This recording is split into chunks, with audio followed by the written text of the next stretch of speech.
พระพุทธเจ้าก็เดินออกไปยืนที่ซุ้มประตูเวฬุวัน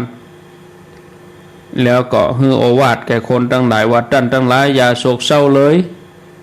อย่าคร่ำครวญเลยจะเป็นพระพุทธเจ้าหรือว่าพุทธสาวกสังขารที่เกิดขึ้นแล้วก็จะต้องได้แตกสลายไปจะยืนยงมั่นคงอยู่เป็นไปบ่ได้หมู่คนทั้งหลายหันอยู่นั่นหันตันอัญญาโกฏัญญานี่ก็ไปจากไปที่หิมสะน้ำมันทากินีต้นนิพพานท่ามกลางหมู่จ้างนี่เป็นอย่างใดญาติโยมเมื่อไปถึงที่แล้วเปิ้นก็ลงในสระนั่นสระน้ำมันทากินีเมื่อขึ้นจากสระคือหมายความว่าอาบเนาะอาบน้ำขึ้นจากสระอาบน้ำแล้วก็นุ่งห่มผ้าจีวรเก็บงำเสนาสนะเรียบร้อยปัดผ้าเจ็ดครัวเจ็ดหยังเรียบร้อยแล้วก็นั่งเข้าสมาบัติตลอด3 ยามปฐมยามมัชฌิมยามปัจฉิมยามออกจากสมาบัติแล้วก็เวลาใกล้แจ้งเปิ้นก็นิพพานไปต้นไม้กุต้นที่หิมวันตะประเทศก็ปากันออกดอกออกหน่วยเนาะพร้อมกันนะญาติโยมในเวลาที่อัญญาโกฏัญญานิพพานจ้างตัวที่กำลังอยู่เวรเนาะบอกฮู้ว่าอัญญาโกฏัญญานิพพานก็ยังคงจัดน้ำบวนปากจัดน้ำล้างเท้าจัดน้ำกินตั้งแต่เจ้าตูพร้อมกับน้ำของเที่ยวของฉันผลหมากหลากไม้จัดไว้รอท่าที่สถานที่เดินจงกรมเมื่อบาหันพระเถระออกจากที่อยู่ตั้งแต่ตะวันขึ้นจางที่อยู่เวร นั่นก็เพิ่นจัดเวรกันเนาะดูแลพระอัญญาโกฏัญญาจางตอนนี้ก็คิดว่าท่านอัญญาโกฏัญญาพระเป็นเจ้าเป็นอันอย่างน้อเมื่อก่อนก็จะออกมาจงกรมล้างหน้าตั้งแต่เจ้ามืดวันนี้บ่ออกจากที่พักที่อยู่มาออกจากบรรณศาลาคือศาลาที่ทำด้วยใบไม้จ้างนี่ตัวที่อยู่เวรนี่ก็เลยเอางวงไปเขย่าประตูพอหันท่านอัญญาโกฏัญญากำลังนั่งอยู่จ้างนี้ก็เลยเหยียดงวงออกไปเอาไปสัมผัสเอาไปตรวจสอบลมหายใจหู้ว่าท่านอัญญาโกฏัญญาบ่มีลมแล้วไม่มีลมหายใจแล้วนิพพานแล้วจ้างตัวนั้นก็ญาติโยมทั้งหลายเข้าเอาอันงวงนี่นะสอดเข้าไปในปากส่งเสียงห้องดังลั่นทั่วป่าหิมวันตะประเทศจ้างตัวอื่นๆก็บรรลือเสียงห้องเหมือนอันเดียวกันไล่กันเป็นทอดไปจนถึงจ้างหมู่ใหญ่จำนวน8,000 ตัว8,000 เชือกนี่ก็ปากันห้องส่งเสียงดังลั่นสนั่นป่าแล้วจ้างทั้งหลายก็ปากันมาประชุมจุ่มนุมกันยกร่างของท่านอัญญาโกฏัญญาเอามาไว้ที่บนกระพองหัวแล้วก็เอาไว้ที่หัวหน้าโครงแล้วก็ปากันถือกิ่งไม้ที่มีดอกบานสะพรั่งเฮไปทั่วหิมวันตะประเทศวนกลับตามที่เดิมนะ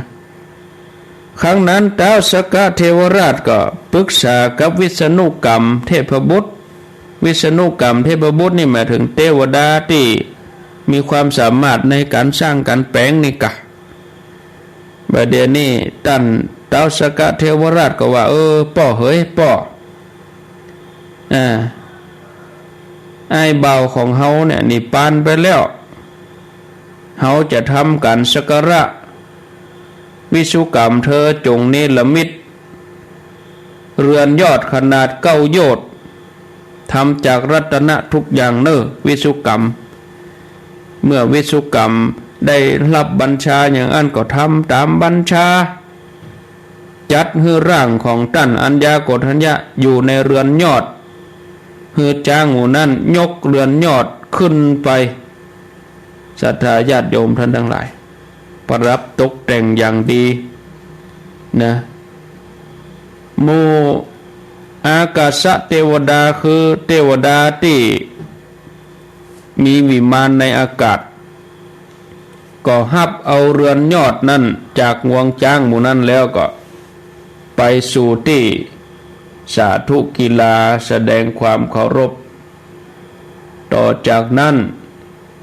เทวดาที่เปิ้นแปลงฝนก็คือวัสสวราหกเทวดาที่แปลงเมฆแปลงฝน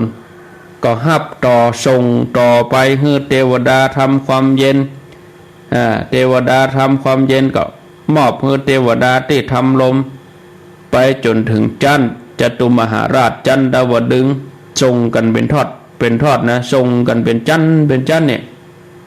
ศรัทธาญาติโยมทั้งหลายไปจนถึงจันทร์พรหมโลกหมู่พรหมทั้งหลายได้ฮับช่วงต่อจากเทวดาอย่างเฮายื่นครัวต่อกันนี่กะศรัทธาญาติโยมยื่นต่อกันเป็นทอดหมู่เทวดาก็ส่งให้แก่จ้างทั้งหลายโดยลำดับเนี่ยฮับส่งกันไปอย่างเนี้ยเทวดาแต่ละองค์ก็ได้เอาต้นจันทร์นี่ประมาณ4 องคุลีมาแปลงจิตตกาทานคือเชิงตะกอนประมาณ9 โยชน์หมู่เทวดาก็ยกยอดเฮือนขึ้นสู่จิตตกาทานมีภิกษุประมาณ500 รูปเหาะมาสาธยายธรรมตลอดทั้งคืนครั้งนั้นท่านอนุรุทธุเถระเปิ้นแสดงธรรมมีเทวดาจำนวนนักก็ได้หู้ธรรมพระพุทธเจ้าพระองค์เนรมิตเจดีย์บรรจุพระธาตุตกเมื่อเจ้าเทวดาทั้งหลายก็ดับจิตตกาทานคือดับไฟหมดแล้วก็เอาพระธาตุที่มีสีเหมือนดอกมะลิตูมเนี่ยสีขาวนวลเหมือนดอกมะลิตูมบรรจุในผ้ากองน้ำแล้วเอานำมาวางที่พระหัตถ์ของพระพุทธเจ้า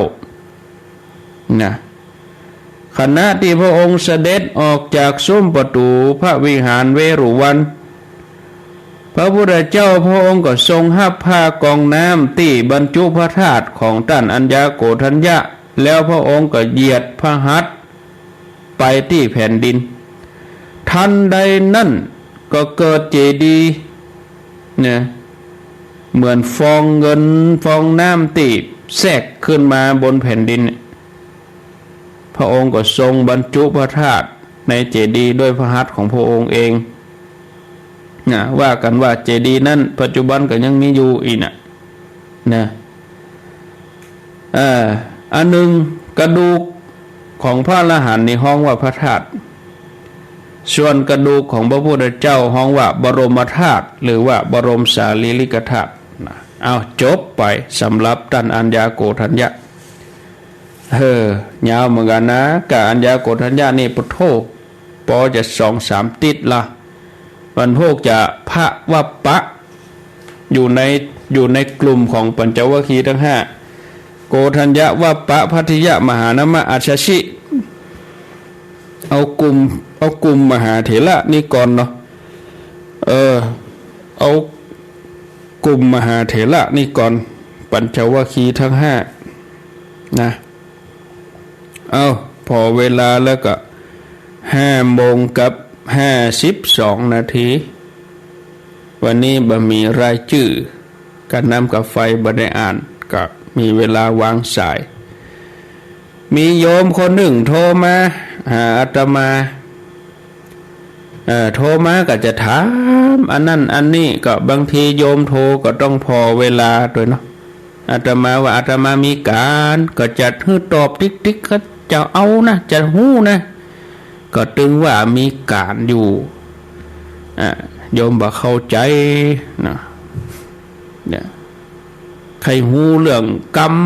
เขียนเส้นฉลากว่าก็ยังบอกไปหาตู้เจ้าวัดเฮาหันก็ใครอู้กับท่านนะกะเอาละเอาตรงนี้เหรอเอาว่ามันยาวไอ้แม่จะเขียนถูกก็เดี๋ยวเขาจะสะกดแถมะเจติตานังเตติตานังอิมินะก็มันก็เป็นกำห่ำนะครับเขาจะต้านหาไปก็เหมือนเขาเขียนนะครับไม้มีนะครับบัดนี้ไม้มีบัดต้องไปใส่บาลีก็ได้อันนี้ก็จะเอาอย่างนั้นมันเป็นยังไงว่าเส้นฉลากก็แสดงว่าบ่กินบ่ตานก็เปิ้นเสเตือกะก็บ่ฮู้เหตุผลอย่างฮู้เพิ่นโทรมานะก็มาว่ากันแต่ว่าถ้ามีเวลาก็ถึงจะตอบแต่ว่าอยู่ในงานมันตอบบ่ได้ก็มันนั่งสวดเยอะๆแล้วก็อันจกโทรศัพท์มามันก็อายคือเปิ้นกะเดี๋ยวมันเป็นอย่างคำเดียวนะขอเถอะกันบ่ถือว่ามันยาวบ่เป็นหยังเก็บปากกาไว้นี่แล้วอ่ะเนี่ย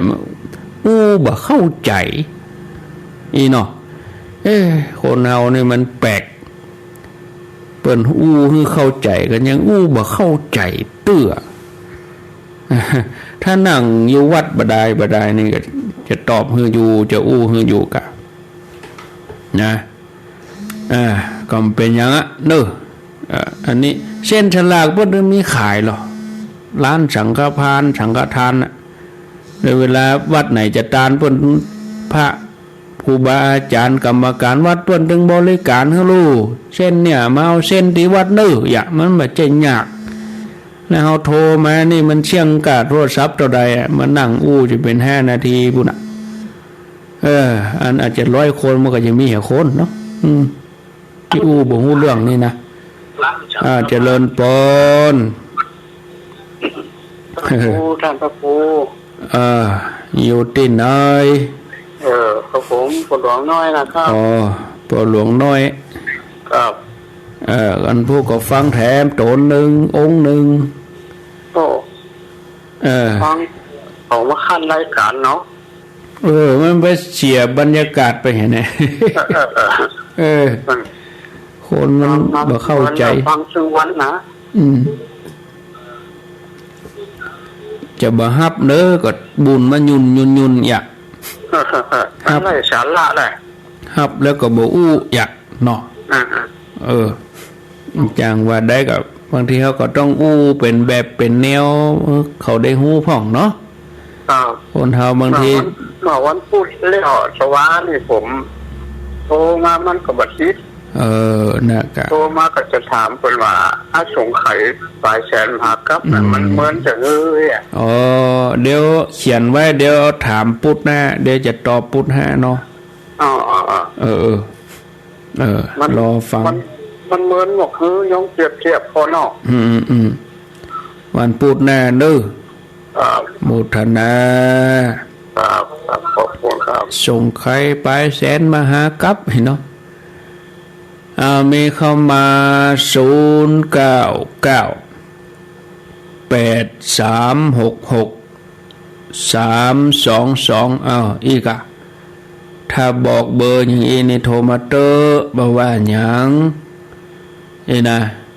แล้วเวลาเขาจะโทรเขาจะถามนี่เขาต้องตรองคำถามตัวเก่าดี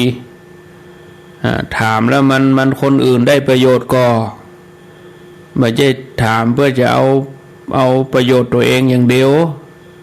เขาถามแล้วเวลาครูบาอาจารย์เปิ้นตอบคนอื่นได้ประโยชน์ตัวนี่เขาก็ได้บุญหรอกถ้าจะถามก้มถามย่อยนั่นนี่อันนั้นโทรมานอกเวลาไปโทรมาในวิทยุนี่มันไม่ใช่กะมันจะกับอาตมาหรอกได้ยินกันถึงบ้านถึงเมืองหลายสถานีแถมตัวเนี่ยจะไปเอาใจตัวก็ว่า ให้โทรมาติดก็ถามอันยังถามยังถ้ามันพอพิจารณาเหตุก่อนกา เจริญปน ไม่จ้าพระครูเจ้า แม่ว่าจะได้ ใครจะได้ให้ทำวันดีแล้ว ม่วนดีก็ฟังไป อันนี้อยู่ที่ไหนก็แม่อยู่ไหนก็หืม แม่ยืนยันต่อเจ้า แสนต่อวังเหนือเนาะ เจ้าแม่ ชัด เรือน เจน เจ้า แม่เรือนฟัง90.0ก้าขอบคุณไอ้หนุ่มไม้ทอง เจ้า อ๋อ แล้วก็คิดจะจุดเจ้า 94เปิ้นจะออกมาเจ้าเปิ้นออกมาขำหรอก เจ้าเจ้า โมทนาเนอ เจ้า แสน แม่ ต่อห้องเคาะเจริญปน จ้าขอจ้าพระอาจารย์เจ้า แม่ไล่ เจ้าชัดเจนดีเนอฟังอยู่เนอ ชัดเจนดีติดตามตลอดเนาะติดตามตลอดถึงวันแม่ไล่ภาพเปจะ ฟังตลอดจะตื่นกระโทกกระติดเนาะ โทษติดกระติดลำลมติดกระติด โอ้ เจ้า เป็น เป็น ยัง กำลังใจพระอาจารย์ด้วยนะเจ้า อนุโมทนาเนอแม่ไล่ ไป เนอ เจ้า สายต่อไปมาเจริญปน ใบซาเจ้าพระอาจารย์โอ้จ้างสมัยเมื่อก่อนมีปืนมีชิ้นมีดำเป็นพระอาจารย์แต่ จ้างโพธิสัตว์เหรอแม่ เจ้า จ้างโพธิสัตว์เจ้า เป็นพระอาจารย์แต่เขาฟังไปน้ำตาก็จะไหลนะพระอาจารย์ไม่ฟังพระอาจารย์เหล่านี้นุ่นบอกว่าคนนุ่นกูยังพระอาจารย์ รุ่นที่โดยสุดเต็บก็ สินสติเกิดอย่างได้นะพระอาจารย์นี่เองว่าเอาเชื่อว่าเอามาฟังเนื้อผมมันกินธรรมะเนี่ยพระอาจารย์ เนี่ยมันเป็นยังอ่ะใจจดใจจอล่อมันเป็นยั แม่ ง มันอกมนใจนะพระอาจารย์อย่างมาเจ้าพระอาจารย์เราใช่ไหมคนโยงขึ้นเป็นนักดอกไม้เนี่ยฮะงูใหม่มายังเนี่ยพระอาจารย์เหมือนเนี่ยข้าวเฮาตะวายต้านเป็นพระอาจารย์แต่ เก็บดอกเก็บดวงนะ แม่หนูแต่เนี่ยก็คือคิดติตัวเองพระอาจารย์เราพระอาจารย์ ดีแล้วเนาะ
เทียบเขา